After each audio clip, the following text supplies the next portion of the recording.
Everyone thought he was just another poor man on the street until a black luxury vehicle pulled up beside him and stopped. In that moment, everything changed, because this man wasn't ordinary. He was the president of the nation, but no one knew.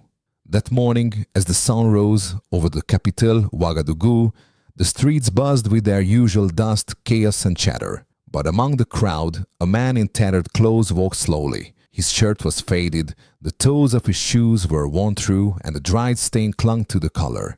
His pant legs were marked with old mud. Even the cloth handkerchief sticking out of his pocket was colorless and frayed. No one recognized him. They couldn't, because today he didn't want to look like a president. Ibrahim Traoré walked through the city without bodyguards, without a driver, without protocol, no announcements, no cameras. Today, the spotlight was on the people. He came not to be seen, but to observe. And what he saw would reflect the true face of his nation.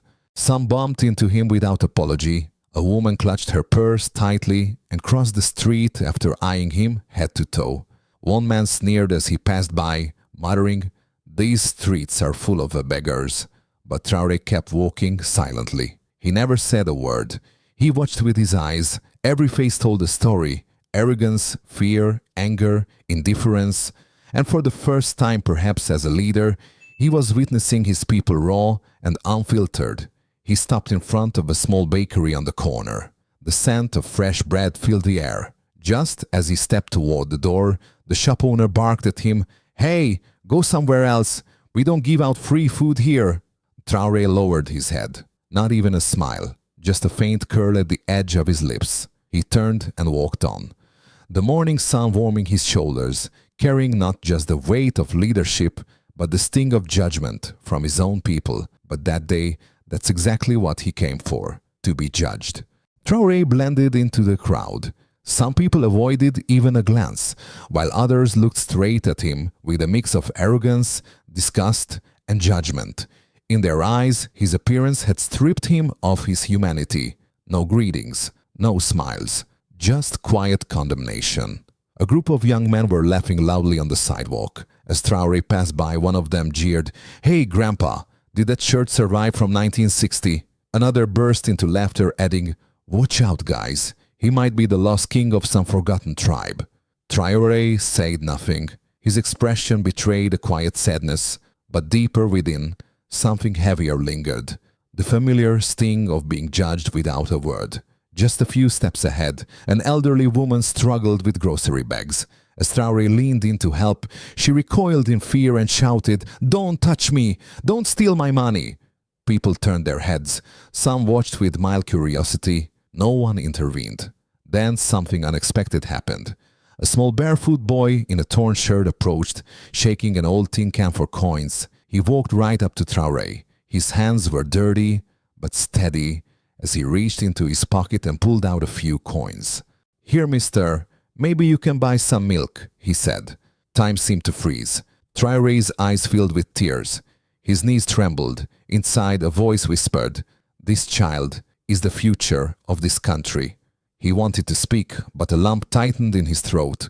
All he could do was bow his head and offer a grateful smile. But kindness rarely goes unchallenged. Suddenly, the boy's mother came running with her market bags. "Don't go near that man," she shouted, grabbing her son's arm. "You don't know who he is. He could be a thief, a liar." Traoré didn't move. He simply looked into her eyes. In that gaze was the weight of years, a silent defiance and a quiet sorrow. The woman hesitated for a moment, but then turned her eyes away. The crowd began to scatter. By midday, out of hundreds of people, only a single child had seen him as a human being. Sometimes being a leader isn't about making decisions. It's about what you realize when no one sees your worth. That day, Traoré saw just how alone he truly was in the hearts of his own people. The sun had reached its peak, scorching the streets of Ouagadougou. People rushed to the shade, escaping into air-conditioned shops and cafes. But he, the man no one knew was their president, sat alone on a dusty bench. No shelter, no safety. Right in the heart of the crowd, in the place everyone had learned to overlook. People passing by stole quick glances. Some looked with pity, others with disgust. "Look at them," whispered the man, flashing his gold watch while slipping his hand into his pocket with suspicion. He winked at his friend as if saying, "Watch out." Across the street, three young men sipped sodas and pointed at Traoré. One of them raised his voice just enough to be heard. "Can you believe it? Even the homeless in Africa scroll through Instagram now." Another laughed. "Better be careful, man. These guys rob you and take a selfie doing it." Traoré didn't respond. Responding would have been easy, but understanding, feeling, and patiently observing, that was harder, and he had taught himself that kind of patience long ago. He pulled out a small notebook, old, its corners folded, the cover faded. The pages were nearly blank, but every line he scribbled held a weight. The looks of disdain, the fear in people's hands, the mockery echoing in his ears. He wrote them down, not with his eyes, but with his heart. Then, out of the shadows, a woman slowly approached. She held a rusted tin container, its lid slightly ajar. Inside was a modest portion of rice and a few beans. Her clothes were worn, but her face was calm, like someone who had once sat on the same bench herself. "Excuse me," she said gently. "You might be hungry. Please take this." Traoré lifted his head. When their eyes met, something shifted inside him. Her gaze wasn't like the others. It didn't accuse, threaten, or belittle. It simply saw him as a human. "What's your name?" he asked softly. She smiled faintly. "Marie," she said. "Just a human being." Traoré was silent for a moment, then he exhaled deeply. "Being human is such a hard thing," he said. "But seeing you gives me hope, because finding someone truly human in this city, it's a rare miracle." Marie lowered her head with a humble smile. As Traoré closed his notebook, a small scrap of paper fell to the ground. On it, a handwritten line, "True poverty isn't lack of money, it's the absence of compassion." That day, the president didn't just receive lunch, he received a lesson. He learned that a heart full of mercy can be more powerful than any government. The streets hadn't changed, still crowded, noisy, frantic, but the man sitting on the dusty bench in a worn-out shirt, he was no longer the same. Moments ago, the sound of a stranger offering him food had pierced the thick wall of silence he'd endured all day.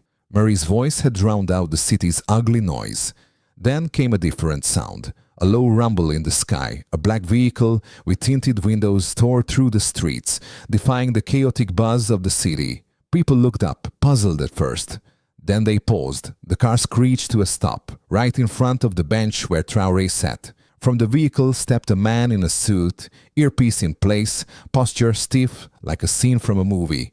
People blinked, unsure of what they were witnessing. A few phones rose into the air. Tension thickened. Silence hovered like a spark before an explosion.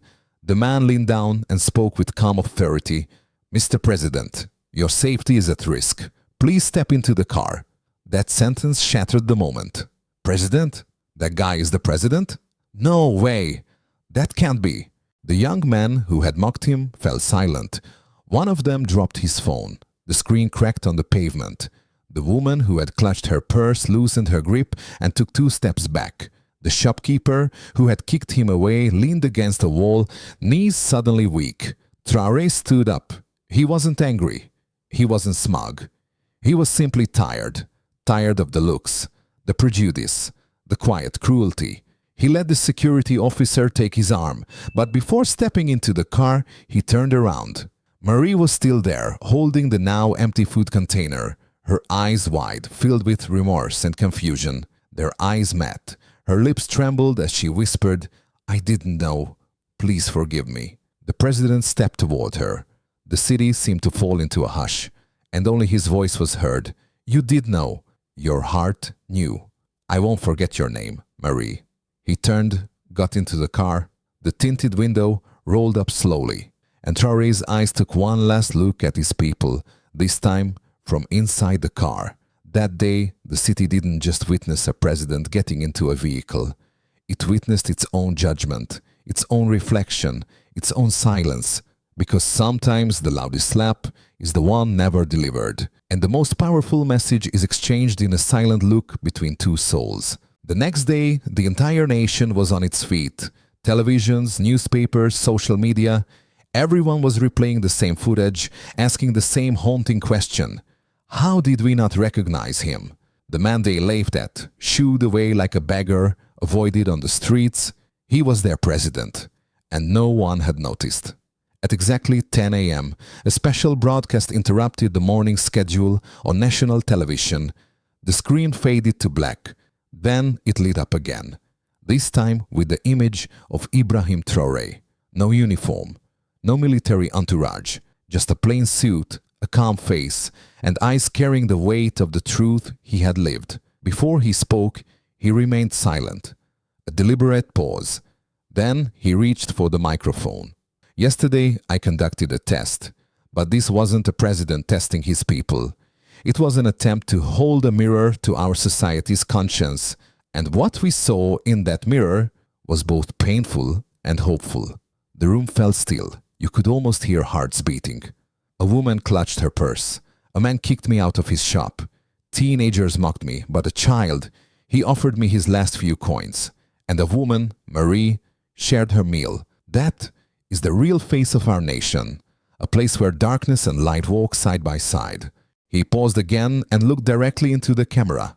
I ask you, who do we celebrate? Men in suits, polished shoes, or kind hearts? If what happened to me yesterday happened to a poor man, an elderly woman, someone voiceless, would anyone have noticed? I doubt it. From the back of the hall, a woman's soft sobs broke the silence. Traoré's voice grew firmer. Yesterday, I hid my identity, but your character, your hearts, couldn't hide. And let me tell you this, a country's future isn't shaped by the name of its leader, but by the soul of its people. No one applauded immediately. They didn't know how to respond. Some were ashamed. Some were awakening. He continued, we must build this country not just with concrete, but with conscience. And remember, real leadership isn't about being seen. It's about seeing the unseen. His final words were spoken with quiet conviction. A person's clothes do not define their worth. True wealth is found in a shared meal, a child's outstretched hand, and the quiet love of a woman who gives without expecting anything in return. As the camera slowly zoomed out, President Traoré looked straight into the lens one last time. And before the screen faded to black, he spoke a single word. I saw.